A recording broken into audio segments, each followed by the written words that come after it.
Hello and welcome to Activating Magic. I'm your host, Darla Ledoux. I am here with the one, the only Melanie Benson. Hi, Melanie. Hello. I'm so excited for this conversation. Me too. So, thank you for saying yes. I absolutely love your podcast. And so, we'll definitely make sure people go subscribe over there. I really love the way that you take, to me, magical things and make them really practical.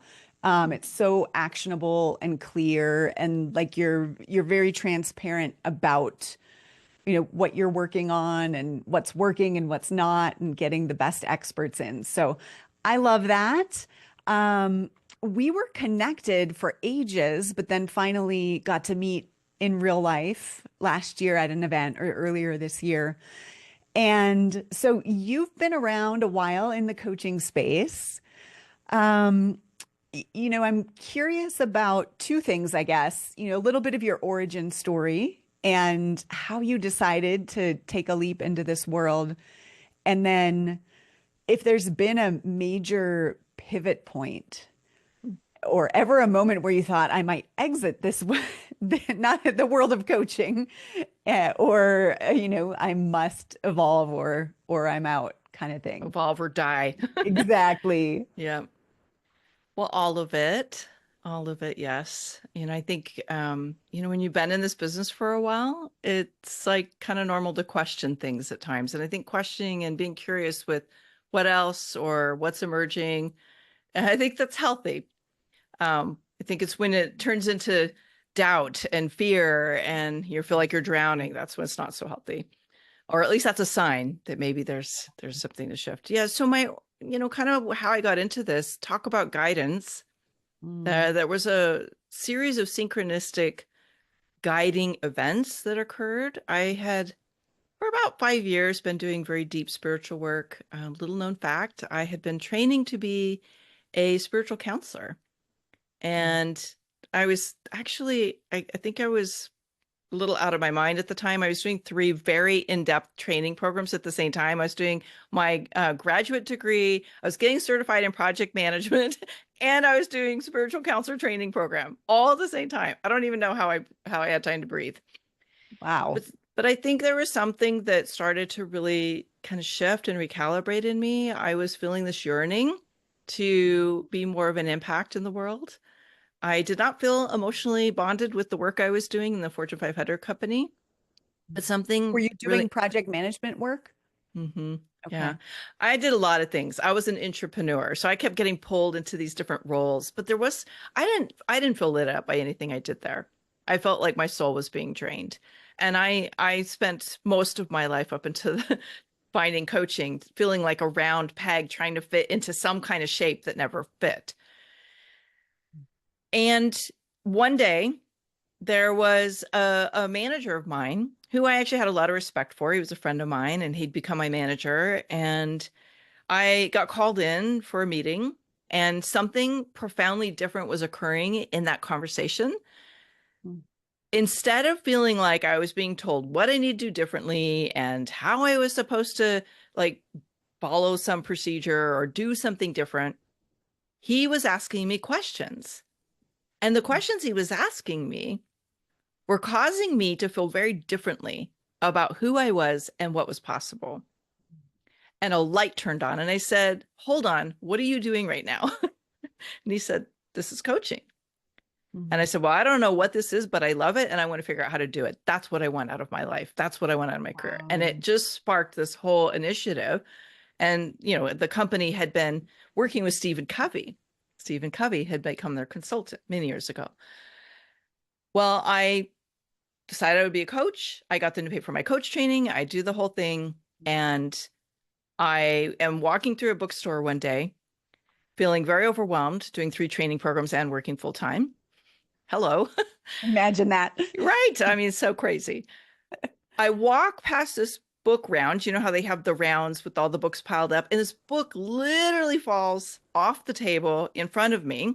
And it was Cheryl Richardson, Take Time for Your Life. If you don't know that book, it was one of the first coaching books published, and it changed the trajectory of my entire life. And all of a sudden, I saw a coach making a living doing what I wanted to do. And so that's kind of what moved me towards being a coach. And after I graduated coaching, I said, I'm going to quit after I get 5 coaching clients. I got 5 coaching clients. I quit my job 2 weeks later. 9/11 happened. All my plans went out the window.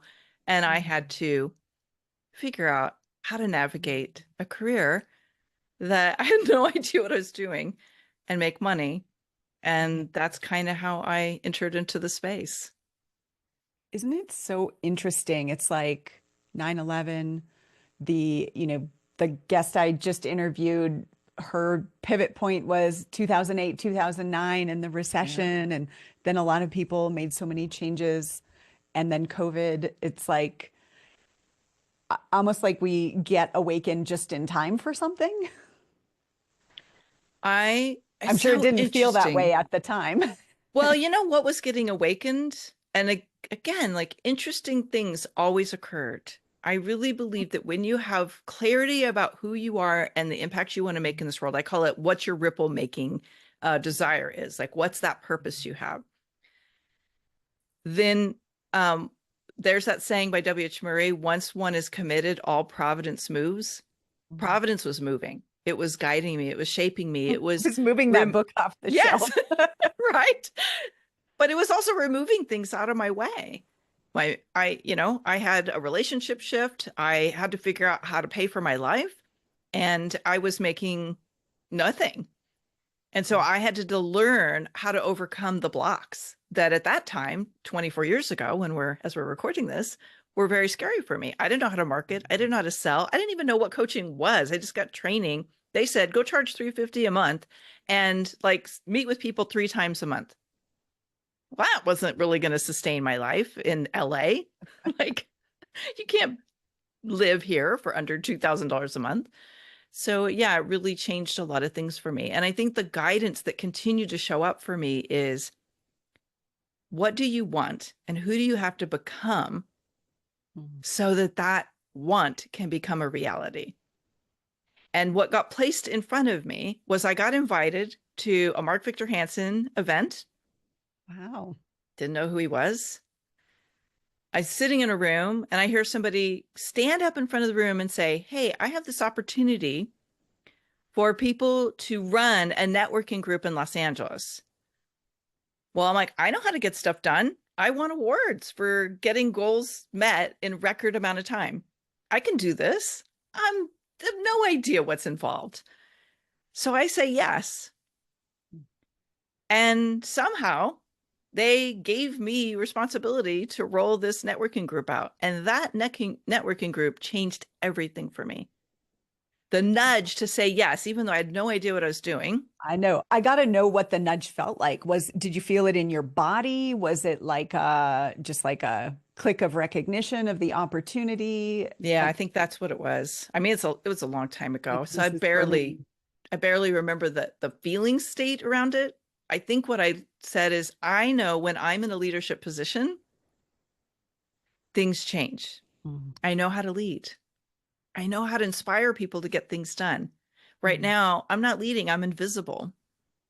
mm, Nobody knows me, nobody knows what I do. And I thought, what would have to happen? I somehow need to be in a place where I can have some influence. I can have the ability to impact the lives of other people, and I got to gather people.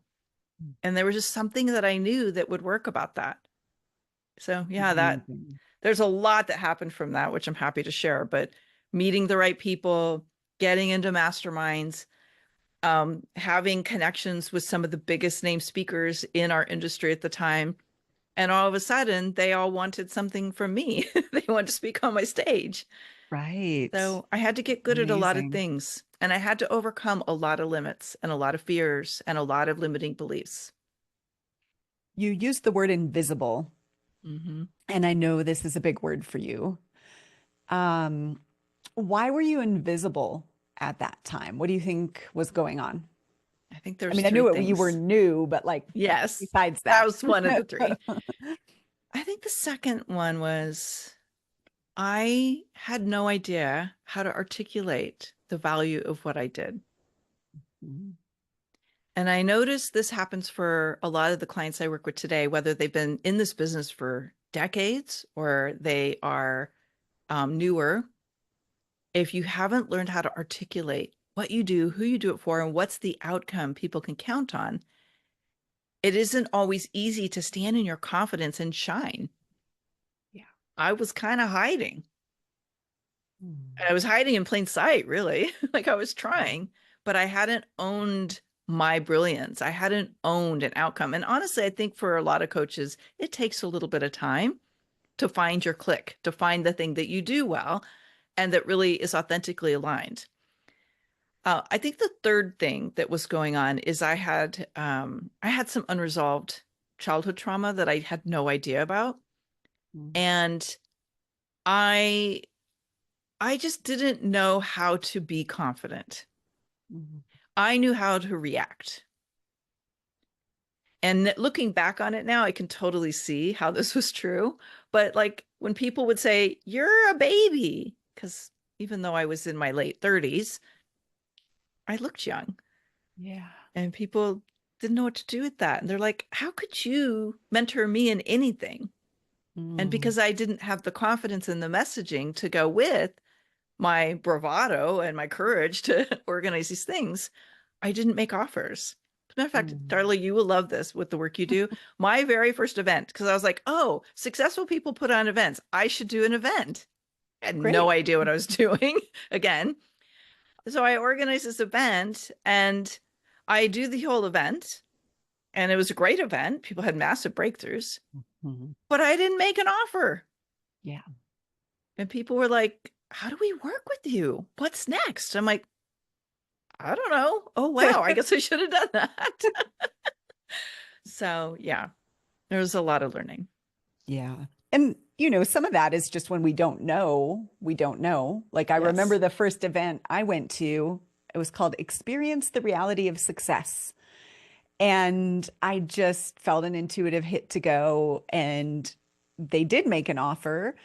And I received the offer sheet and I looked at all of a sudden the entire world looked different. I was like, who are these people I'm with? And who buys this? And where are they getting this money from? And it just made me start to imagine what's possible in a different way. But I had Hmm. no idea that was a thing. I didn't even know successful people did events, Melanie, when I started. So I love that. Yeah. Yeah. I think one of the things that shifted for me that I think recalibrated my DNA in a way was early on, I met my mentor, my first mentor, who was a trainer in the world of NLP and hypnosis. And first, I had my own breakthrough. And I discovered that, oh, I have all these limiting beliefs about money. And when I resolved them, it was like so easy to make money.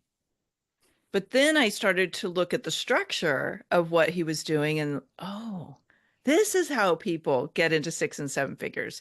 This is how you impact the lives of people. This is how, you structure a business model. And then I started to see, what do I want my business like so it produces freedom, but also, prosperity that I can count on. Yeah. So you made all these connections, you started getting visible, you're learning about business and offers and all of that. And how did you decide the life you wanted and the message and like what was that for you? Mm. Well, it's evolved a lot since then. It's the early days. It was a very different thing. I mean, what I knew how to do is how to get people out of overwhelm and into results. So that's Mhm. where I leaned into first. And I started literally just I was masterminding with 3 other really big name marketers in our industry. And when I would talk about this, the technique I used to get people out of overwhelm, they would light up. They're like, oh my God, my audiences are so overwhelmed after I teach them all my marketing strategies. Can you come get them out of overwhelm and help Mhm. them produce better results? Love it. Major win-win-win, right? Like they're Yes. getting better results. Their clients will stay longer. They're going to see an ROI, but I'm also getting paid and, being able to build my business. What I discovered very quickly is that caught on like wildfire.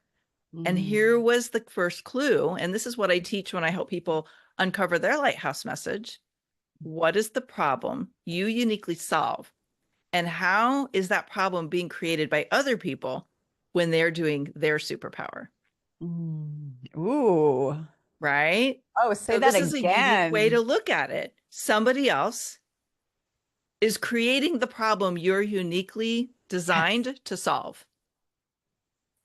That's one way to find your lighthouse message, to find a way to position what you do and to create these win-win-win strategy or collaborations where you don't have to go build your whole audience in by yourself, but you're massively adding value to their life, to the people they serve, but you're also getting value because you're growing the work you do. So that in the early days was a quick way. And every time I noticed the market shift a little bit, oh, look at this new problem that's emerging.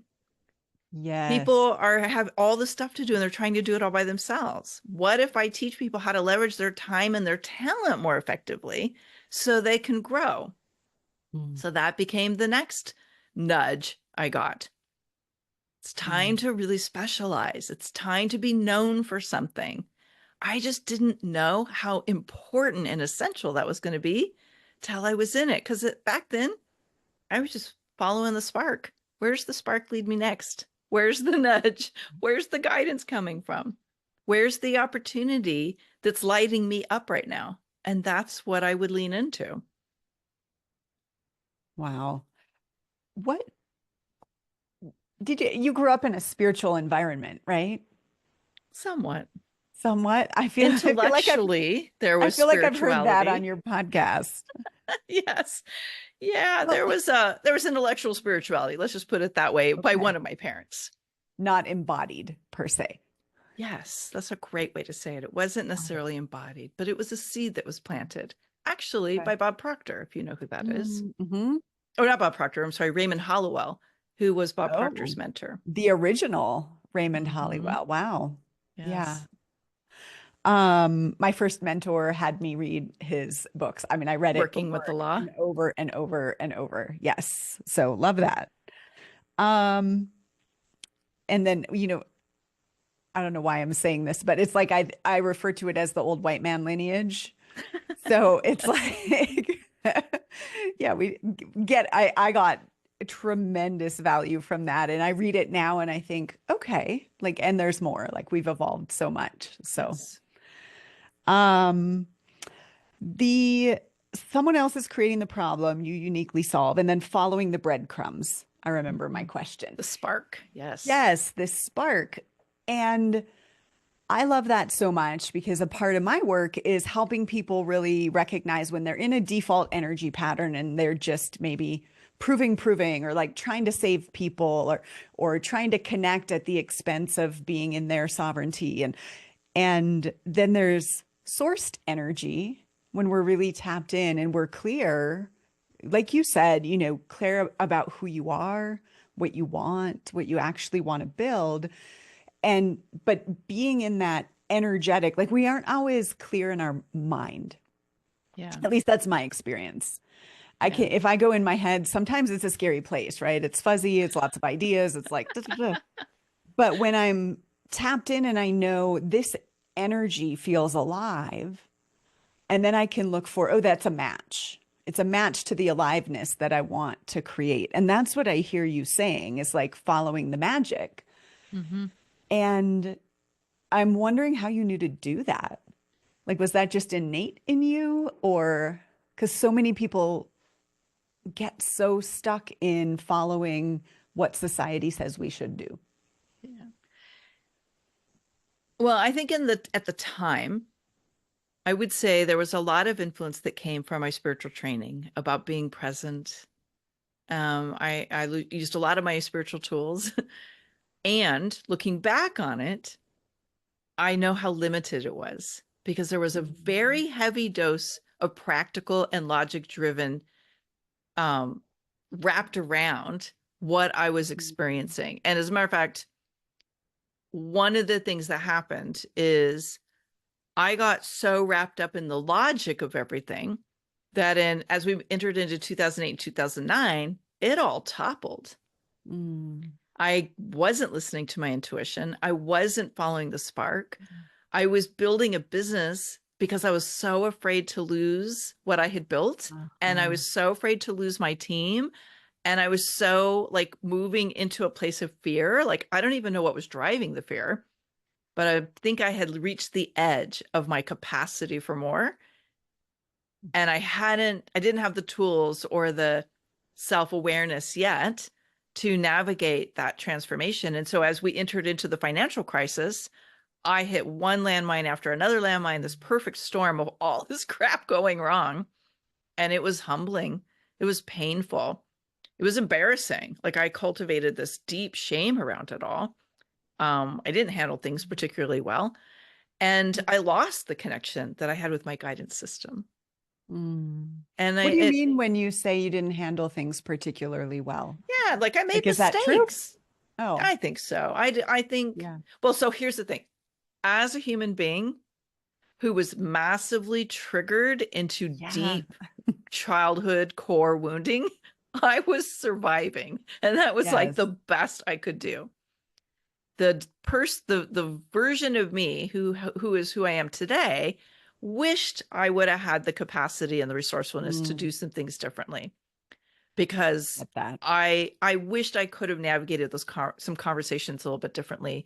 And yeah, there's just a version of me I wish I could have been back then. And I wasn't there yet. Mm, yeah. And what So it did great. do for me was it pulled me out of the logic built business that was on stilts Mm. in a um it was in a like hurricane zone. It's like it was not a stable place. And it allowed me to recalibrate to the work that means so much more to me. Mm. Really going deeper into mindset, really deeper, going more deeply into messaging, and being able to identify when somebody is living in their invisibility because it's safe, and Mm. it's Ooh. allowing them to operate out of their hidden contracts for smallness, versus stepping fully into the ripple maker that they're meant to be and the impact that they're deep inside of them want to have, but they're letting all of these layers get in the way. Ooh. Hidden contracts that Yeah, keep them invisible small. contracts. Mm. Say We more. all have them, right? It's just sometimes we operate out of them differently. And I see so many people with so much value to bring to the world. And right now, how much we need that, regardless what your beliefs are, what your political views are, any of that. Like, the world needs healing. The world needs Mhm. more compassion, more love, more positive influences, and we Yeah. each have something to contribute to that. When you bring up that big picture, and I think about what you said about being so afraid to lose what you had built, Mhm. and I can relate in ways, I can empathize,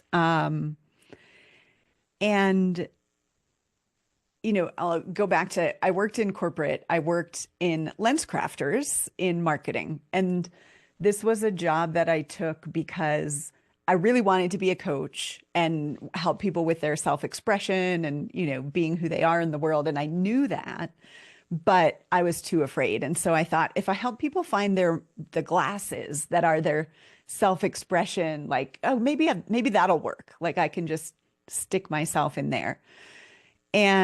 But I remember I was in marketing and we had a budget and then we had our, sales goals and it was always X% over last year and week over week. And so it like all of the definition of not losing what you've built was built into this marketing calendar. So there was zero creativity, there was zero aliveness because like the exact week we did a promotion last time, we had to do a promotion again. And if the promotion did this amount, we certainly couldn't do something different that might not do as well because then that would be really bad. And so it was just like so locked in. And I think in the big picture, so many people are so afraid to lose what they have right now. That this gripping fear is happening and the conflict. So what how'd you let that go? How did you let that go? It took a long time. Mm. And in retrospect, what I realized is I was grieving Mm. something that I felt proud of. And I have a client right now who's going through something similar, and they're grieving what they had worked so hard to build. But what I know is change is constant.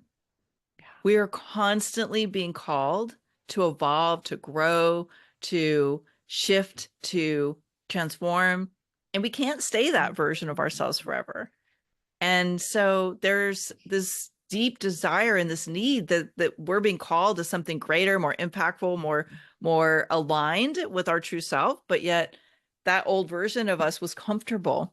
We knew how to do that. We knew how to do that business. That business worked. Oh my God, I got to go figure it all out again. Yeah. And I think I had pride and some ego wrapped around all of it. But the truth is, I love what Sure. I'm doing so much more now. What's I'm, different? What's different ah, from the logical, business that you had built and this well, business? a lot of what I was doing back then was in partnership with somebody else. Mm. And a lot of what we were teaching foundationally came from their ability to take what I did and put a wrapper around it that was really valuable. Mm. And so even though there was kind of like intrinsically my own magic there, it wasn't what I loved. It was a Mm. strength, not what I was put on this Yeah. planet to do. Mm. And what happened by stripping that away and really looking at like, what do I do? Like I see people's potential and I pull that out of them and I help them shine that really bright. As my Mm. podcast is called, I Yeah. amplify it. Yes. And what I discovered was when I really help people extract, like, what is your most powerful gift that you have? And how valuable is it? And help them raise the value of it. And then build a lighthouse message that's so easy to Mm. get what it is they do. And then show them how to amplify the reach of it in fun, very powerful, very aligned ways. Like you can probably tell, like I'm so lit up. Yeah, I'm, totally. yeah, it's like this is what I was born to do. Like, and sometimes I'm helping people unlock Mm. their confidence. Like I have a client right now, she's such an amazing human being, and her confidence was so low. We had one conversation when she joined my program, and she sold more in the next 30 days than she had in the entire time she ran her business. Mm. And I'm I like, love that. that's when you know you're doing the work that you love doing. Yeah. Um, when you had the package around what you do that maybe sold better or had a logical Mm-hmm. message, I mean, maybe it didn't sell better, I don't know, but like the logical wrapping, Mm-hmm. did it feel like too tight or were you still doing It your felt thing? it felt Like, tenuous.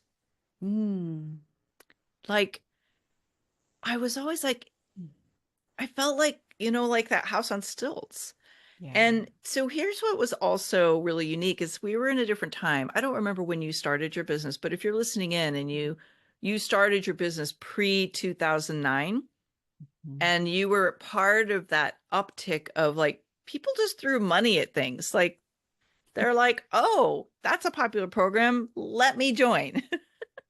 And I was one of very few female coaches that were really kind of in that momentum at the time.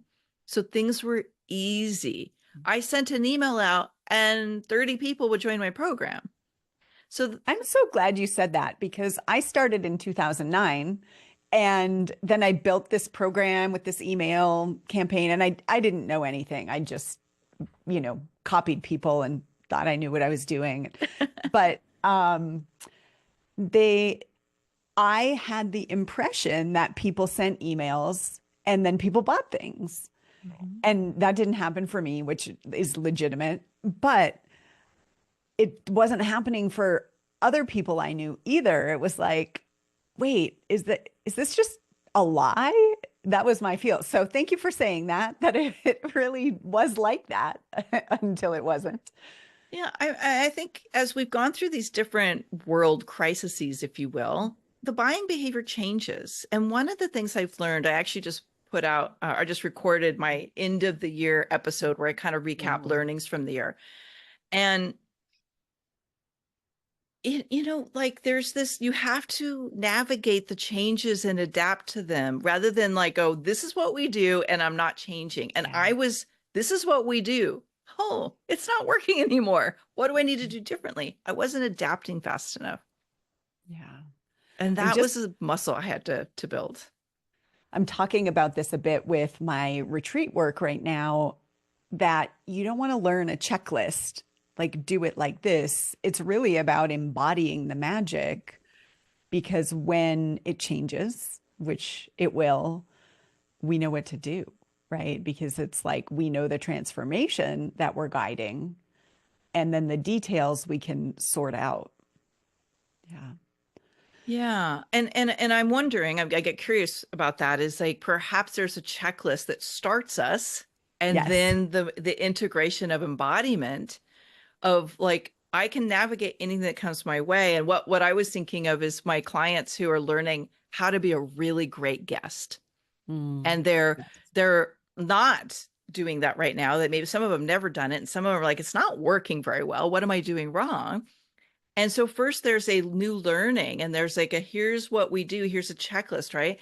But then the practice and the routine and the integration of your beingness, embodying it as the word you used, I feel like that's where that mastery comes from. So I don't know if that's the same way you see it, but I feel like sometimes you have to start with learning a new practice or a new Yeah. strategy, and then you just, yeah, then you can dance in it. Because I can have somebody throw me pretty much any question and I can navigate it. Right. But some of my newer clients are like, they asked me this question, I didn't know what to do. And I was like, here's what you do with that. And they're like, oh, I didn't think of that. Right. So it's, yeah. Yes. Amazing. So invisibility, and we talked about these hidden contracts that people might have to stay invisible. Um, what are some examples of the hidden contracts? Hmm. Well, perhaps you have a hidden contract, and all of these are ones that at some point I've encountered with clients. Perhaps you have a contract that if you get too visible, you might lose your marriage Mm, because somewhere along the line, you didn't know how to navigate your own time boundaries, and you sacrificed time with your spouse or your partner to grow the thing that you're passionate about. And you didn't know how to balance them or integrate them in a way that was okay for both mm, people. So you lost a relationship that you cared for or you needed. So mm, that's a hidden contract. I won't let myself get too big where I will sacrifice the important time you need from me to be okay in mm. our relationship. And I'm not saying you should sacrifice time with your partner, but I think there's an integration of those things when you're doing your passion work in the world, Yeah. right? There was a time when somebody talked about they had a hidden or an invisible contract with their parents Mm, that they would keep the family lineage of the profession, mm. but Yes. yet there was this calling to do something else. And so every time they stepped outside of that hidden contract, they felt guilt, they felt shame, they felt like Mhm. they were betraying, a parent. Yeah. I had a client who if I get more financially successful than my parent, they're going to be like Yes. embarrassed or they're going to feel hurt that I'm outshining them. So I'm just going to keep myself small. And then there's the super easy one. If I'm more visible, but I'm not ready, if I don't have my ripple making machine in place and I don't have my infrastructure in place, and I get flooded with clients, I'm not going to be able to handle it. I will fail and I don't want to fail. So Mm, I'm just not going to be more visible. I'm just going to keep the little dribble where I feel safe. yeah. There's hundreds that I could go through, Yeah. but those are some of them. And then another one, and we'll speak to the part of our audience who has had some trauma that's Mm, not been resolved. If I am seen by the person who abused me, the person mm, who attacked me, the trolls who want to take me down, I don't know if I can handle that. Yeah. So I'm just going to not be seen. There's a lot of different versions of it, but those are some of the ones that kind of pop into my mind as you ask that Yeah. question. People will know if it's resonating. Mm-hmm. Yeah. When you help someone, you talked about the lighthouse message and having that aligned strategic partnership or place where you can solve the problem other people create. When you're working with your clients, how does your magic kind of cue you when their lighthouse message appears? How do you know, like, ooh, that's the Yeah. juice? So I'm deep right now in the middle of some lighthouse messaging makeovers with my Authority Accelerator clients right now. Ooh. And so I'm just putting myself back into the energy of those last few experiences. And here's what I noticed. First of all, I feel a click when the message resonates, when I look at the Mhm. work they do through the lens of who's their ideal client. So I have a way of becoming their potential client and hearing them as if I'm deciding, am I going to take that next step with this person? So it starts, I have the click, and then they have the click. And Mm. it's almost like you're dropping into this relevant, resonant energy with a message that is so irresistible and so compelling. And it's really clear, oh, this is what you do. Mm. And so there's this kind of energetic exchange that I have with them. Now I can have the click and they don't have the click. And what I find is if I'm like, that's it, I love it. And they go, I'm not feeling it. So they Mm. go and they overthink it. They get into the like the spiral with it. And then we have to go back through the process again. And we find the click. We find when we both click. Mm. Then the Mm. magic that really takes off is the third click, which is when their clients experience it. Mm. And it's a heck yes. Yeah. Oh, I have to listen to this podcast. This is calling to me. Oh, I need that resource.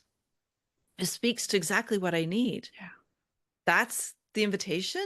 Oh, yes. That's so much Yes. what I'm in search of right now. This speaks to what I crave or where I'm challenged. And that last click is when the whole thing comes together. Mm. What I know this experience of like having the click and they don't have the click, and I want them to have the click, and it's like, but that's it, But Mhm. if they're not, obviously, if they're not committed, it doesn't matter what I think.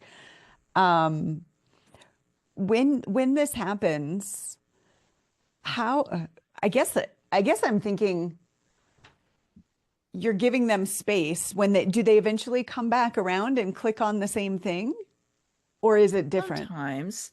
So here's two examples that have happened in the last couple of weeks. One is somebody who's very high profile. They've been doing this work a really long time. And there was this new thing that's emerging. And the way he was trying to explain it was so arduous and complicated. Uh-huh. And so, as we were doing the click process, I said, here's what I hear you are creating. And I reflected it back, and I'm not going to say what it is because it hasn't been announced yet, and I don't want to steal their Mhm. thunder. No. But it was like this instant, oh my God, that's what I've been looking for. That's exactly what it is. And like their full body just went into this like, the sparkle, Uh-huh. the everything just emanated, and they embodied it immediately. Another one of my clients who I have been working with on and off for almost 15 years, really crazy. Um, she was she's pulling in this new body of work. She's been working with it for a couple of years. We did the work. The topic that we first came up with that would embody this lighthouse message was so dead on for me, but it wasn't Mhm. resonating for her. But I thought we were done. She went off, thought about it, was doing some other things. She came back to the next check-in call. She's like, yeah, it's not there yet. So what I tend to do is ask different questions. Mhm. And one of the things that I feel really helps is a question around, I try to really help them channel their best Mm. client or the listener or an experience that is meaningful to them, Yeah. so that now they're out of their head, they're in their body, they're in the energetic exchange with somebody that they love working with, and it shifts how they are experiencing the message. So, yeah, I use some different questions to help them access Mm. that I love clarity. that. So good. So good. Based on this conversation, I feel a lot of recognition magic for you. This click, like the knowing the sign, the book drop.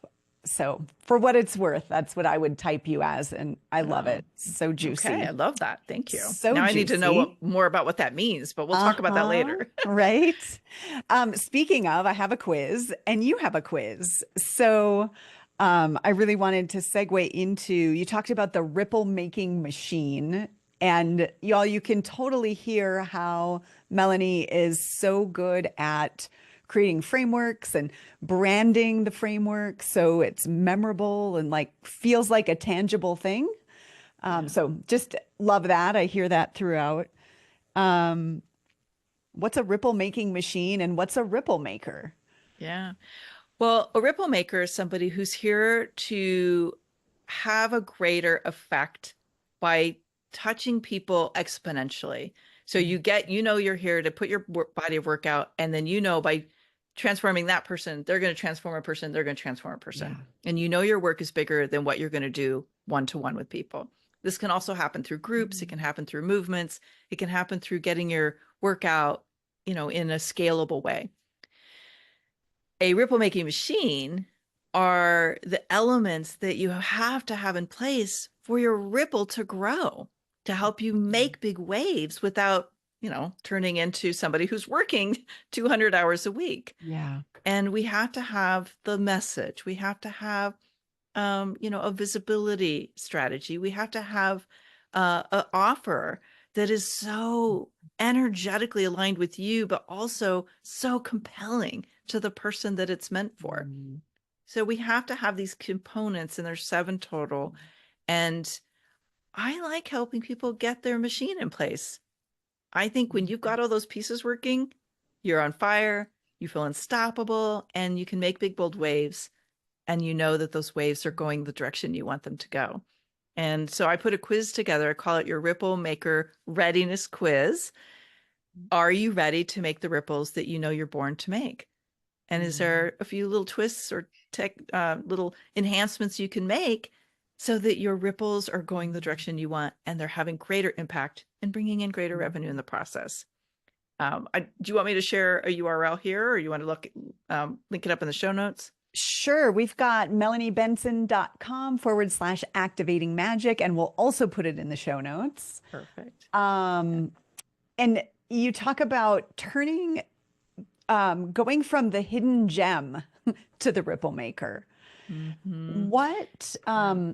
if someone is feeling like a hidden gem, people around them aren't seeing them, or at least they're not seeing them for how they want to be seen. And maybe they're a little frustrated about that. What message would you have for them? It starts with what you want to be known for. Mm. So you may know what you want to be known for. You may know what your work in the world is.